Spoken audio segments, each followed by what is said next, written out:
जब रुधिर से भीगी हुई और पृथ्वी में पड़ी हुई विरूपा अपनी बहन शूर्पणखा को देखकर खर ने क्रुद्ध होकर कहा, उठो और अपना हाल बताओ, मूर्छा और शोक दूर करो, साफ साफ कहो, तुम्हारी नाक और कान किसने काटे हैं? किसने निरपराध विषैले काले सांप को अंगुली से छेड़कर जगाया है? वह कौन है जिसने आज भयंकर विष पी लिया है, अपने गले में मौत की फांसी डाली है और अपनी मूर्खता से उसे समझ भी नहीं रहा है? काम रूपनी बलवती काल के समान चलने वाली तुम किसके पास गई थीं जिसने तुम्हारी यह दशा की है? देवता, गंधर्व आदि सब प्राणियों में और महात्मा ऋषियों में ऐसा कौन बलवान है जिसने तुम्हारी नाक और कान काट लिया? मैं इस लोक में ऐसा किसी को नहीं देखता जो मेरा अप्रिय कर सके। देवताओं में सहस्त्र नयन इंद्र भी मेरा अप्रिय करने का साहस नहीं कर सकता। जिस प्रकार हंस दूध मिले हुए पानी से दूध खींच लेता है, उसी प्रकार मैं आज प्राण अंत कर देने वाले बाणों से उसके शरीर से प्राण निकाल लूँगा। युद्ध में मेरे बाणों से किसके मर्म स्थल छिन्न भिन्न होंगे? पृथ्वी किस पुरुष का फैन सहित रुधिर पीने की इच्छा करती है? युद्ध में मेरे हाथ से किसकी मृत्यु होने वाली है? युद्ध में मारे हुए किस पुरुष का मांस पक्षी नोच कर खाएंगे? मैं युद्ध में जिसके ऊपर आक्रमण करूंगा, उस अभागे को देवता, गंधर्व, पिशाच और राक्षस कोई भी नहीं बचा सकेगा। अब तुम होश में आकर मुझसे बताओ, किस दुष्ट ने वन में अपना बल दिखाकर तुमको परास्त किया है? बड़े क्रोध के साथ खर के यूँ कहने पर उसकी बात सुनकर रोती हुई शूर्पणखा कहने लगी, दशरथ के दो पुत्र जिनका नाम राम और लक्ष्मण है, बड़े बलवान, रूपवान, युवा और सुकुमार हैं। उनकी कमल के समान बड़ी बड़ी आँखें हैं। वे चीर और मृगचर्म पहने हैं। वे मूल फल खाते हैं। तपस्वी, जितेंद्रिय और ब्रह्मचारी हैं। गंधर्व राज के समान सुंदर हैं। उनमें राजाओं के सब लक्षण हैं। वे देवता हैं या दानव, यह मैं नहीं जान सकी। उनके साथ एक युवती स्त्री भी है। वह बहुत सुंदर है और सब आभूषण पहने है। उसी स्त्री के कारण उन दोनों पुरुषों ने अनाथा और कुलटा स्त्री की जैसी मेरी यह दुर्दशा की है। अब मैं युद्ध में मारे हुए उन दोनों भाइयों का और उस दुष्टा स्त्री का फैन सहित रुधिर पीना चाहती हूँ। क्या तुम मेरी यह इच्छा पूरी करोगे? मैं युद्ध में उस स्त्री का और उन दोनों पुरुषों का रुधिर पीऊँगी। शूर्पणखा के यह कहने पर खर ने कुपित होकर यमराज के समान महाबली 14 राक्षसों को आज्ञा दी। 2 शस्त्रधारी मनुष्य एक स्त्री को साथ लेकर दंडक वन में आए हैं। वे चीर और मृगचर्म पहने हैं। तुम लोग दंडक वन में जाकर उस दुराचारणी स्त्री को और उन दोनों मनुष्य को मार डालो। मेरी यह बहन उनका रुधिर पिएगी। हे राक्षसों, तुम लोग शीघ्र जाकर उन दोनों मनुष्यों को मारो और मेरी बहन का मनोरथ सफल करो। जब तुम लोग उन दोनों भाइयों को युद्ध में मारोगे, तब मेरी बहन बड़ी प्रसन्न होगी और उनका रुधिर पिएगी।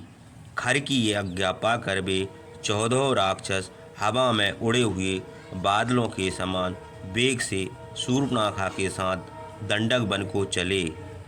रामचंद्र के आश्रम पर पहुंचकर शूर्पणखा ने उन राक्षसों को सीता के साथ दोनों भाइयों को दिखाया।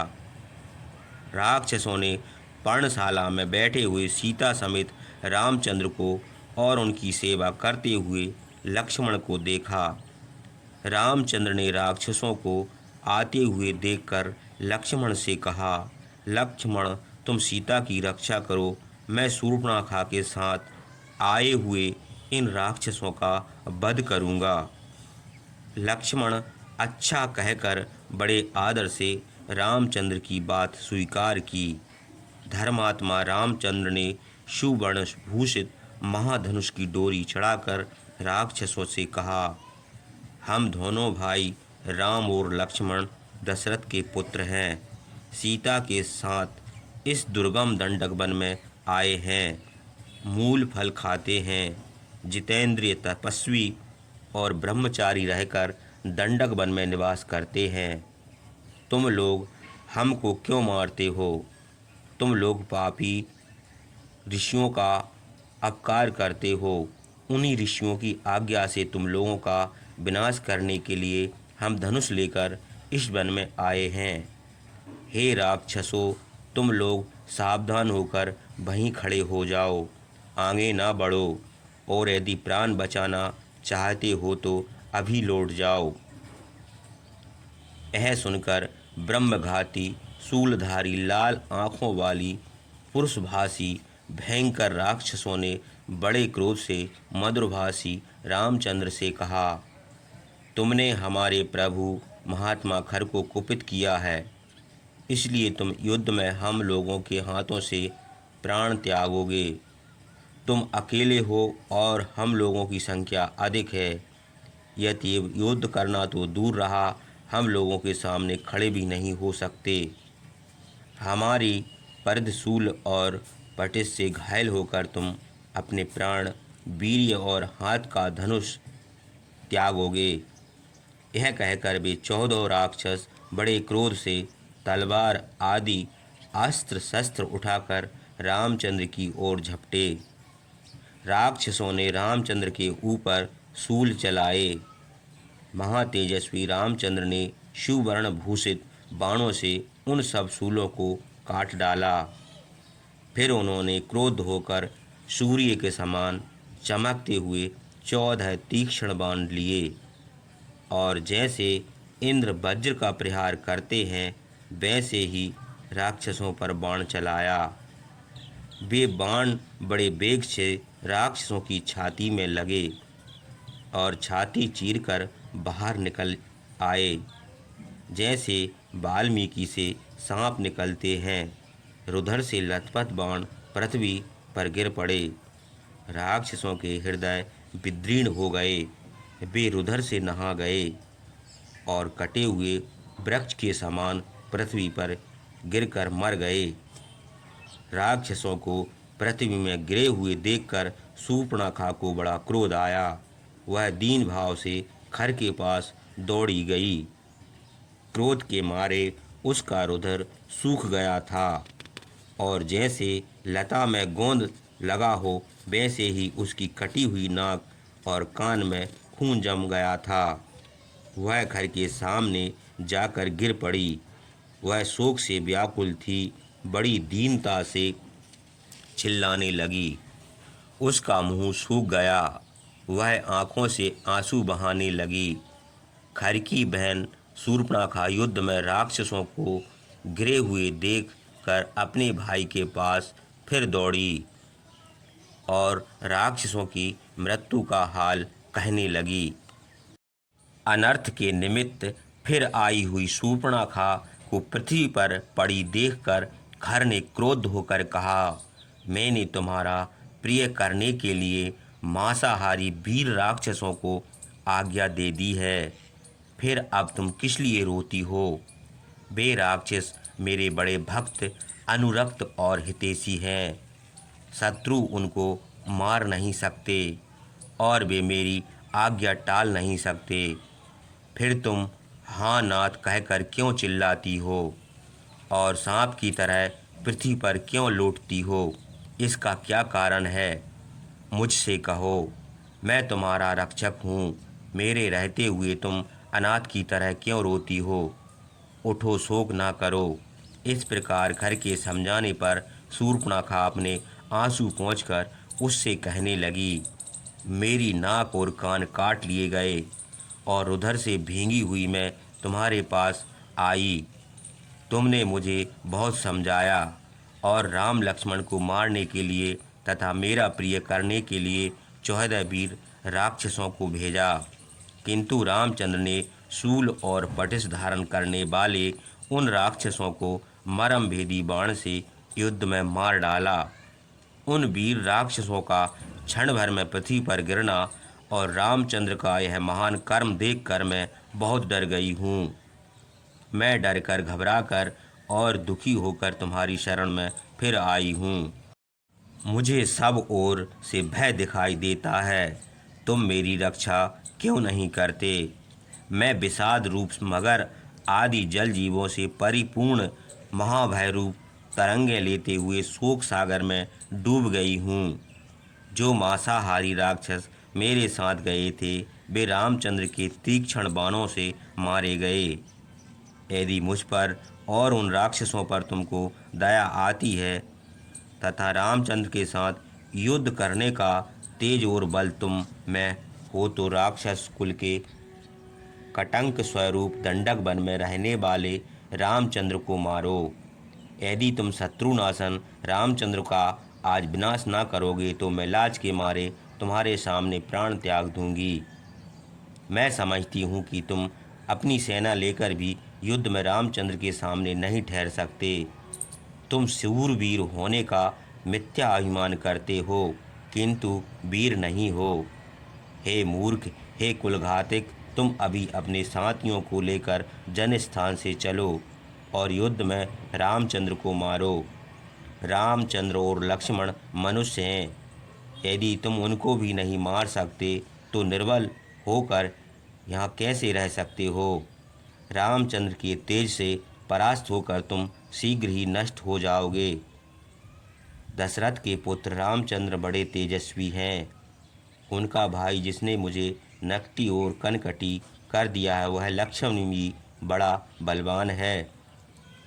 बड़े पेट वाली राक्षसी शूर्पणखा शोक से व्याकुल होकर खर के सामने रोने लगी और दुख के मारे हाथों से छाती पीटते पीटते बेहोश हो गई। इस प्रकार शूर्पणखा के तिरस्कार करने पर वीर खर राक्षसों की सभा में कठोर वचन बोला, तुम्हारा अपमान होने से मुझे बड़ा क्रोध हुआ है, मैं उसे रोक नहीं सकता। जैसे बड़े हुए वेग को समुद्र नहीं रोक सकता, राम क्षीणजीवी मनुष्य हैं, मैं अपने पराक्रम से उसे कुछ भी नहीं समझता। उसने जो कुकर्म किया है उसके कारण आज ही निहित होकर प्राण त्यागेगा। तुम ना रो और ना घबराओ, मैं आज ही राम और लक्ष्मण को यमपुर भेज दूंगा। हे राक्षसी क्षीणजीवी, रामचंद्र आज मेरे परशु से घायल होकर पृथ्वी पर गिरेगा और तुम उसका गरम रुधिर पियोगी। खर की यह बातें सुनकर शूर्पणखा बड़ी प्रसन्न हुई और अपनी मूर्खता के कारण उसकी प्रशंसा करने लगी।